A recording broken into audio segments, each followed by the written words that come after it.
Hello po, kamusta po kayo? Narito po muli tayo sa panibagong video para sa ating musika, orasyon. Pero bago ko po simulan ang video ito, mag-subscribe na po kayo bilang tulong sa ating channel. At i-bell all nyo po para lagi po kayong manonotif pag may bagong video na upload ang ating channel. At nang sa gayon din, makarating ito sa mas marami pang taong nangangailangan ng tulong ng videong ito. Maraming salamat po. Musika, orasyon para mababaliw siya sa pag-iisip sa'yo hanggat hindi siya gumagawa ng ways na kontakin ka. Disclaimer lamang po, ang video pong ito ay para sa mga taong gustong matuto ng ganitong pamamaraan at naniniwala sa ganitong pamamaraan.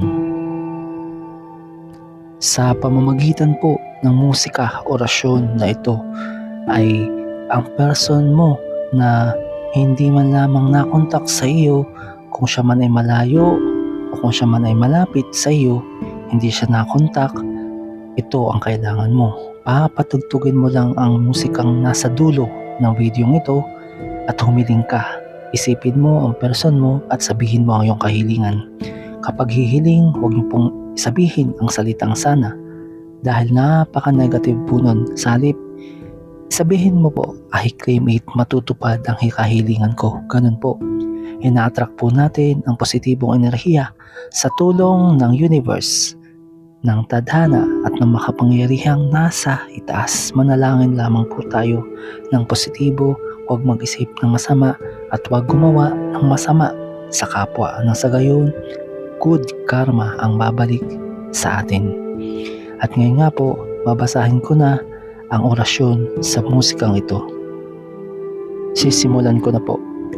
Sa bisa ng musika, orasyon na ito, tatawagin siya ng hangin at dadalhin sa kanyang pandinig ang lihim ng himig na magbubukas ng kanyang puso. Dadaos-dos ito sa kanyang isipan, mag-iiwan ng mahiwagang kirot na ikaw lamang ang makapupuno.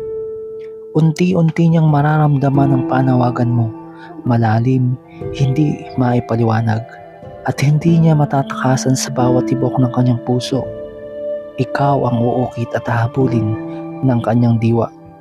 Hinihiling ng orasyon na ito ang pagkakaayos ninyong dalawa, ang pagbabalik ng lambing at ang paghilom ng anumang lamat o sugat.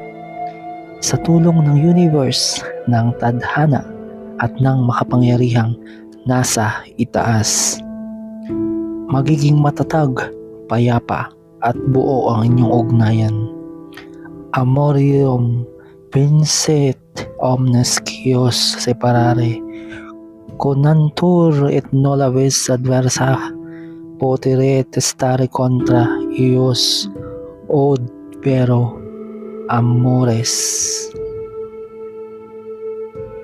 At ngayon, nandito po tayo sa bahagi kung saan pipili tayo ng 3 tarot card at ito rin po ay katulong sa pag-attract ng positibong enerhiya para matupad ang ating affirmation subliminal sa musika orasyon na ito. Sa unang tarot card, ito po ang 6 of Cups na reverse. At ang ibig sabihin po niyan, meron pong future. Ang pangalawang tarot card naman po ay 4 of Wands. Meaning po niyan ay katuparan. At sa pangatlong tarot card, ito naman po ang Justice, reverse Justice. Ibig sabihin po niyan ay merong mananatili, hindi mapapago. At yan po ang sinasabi ng ating mga tarot card na matutupad po ang ating musika orasyon na mababaliw siya sa pag-iisip sa iyo hanggat hindi siya gumagawa ng ways para kontakin ka. At idagdag ko pa po, mamaya po pagkatapos nitong tarot cards, dito na po yung huling bahagi ng video ito kung saan sasabihin niyo na po ang pangalan ng person mo habang tumutugtog ang musika at humiling. Maraming salamat po sa inyong walang sawang pagsuporta.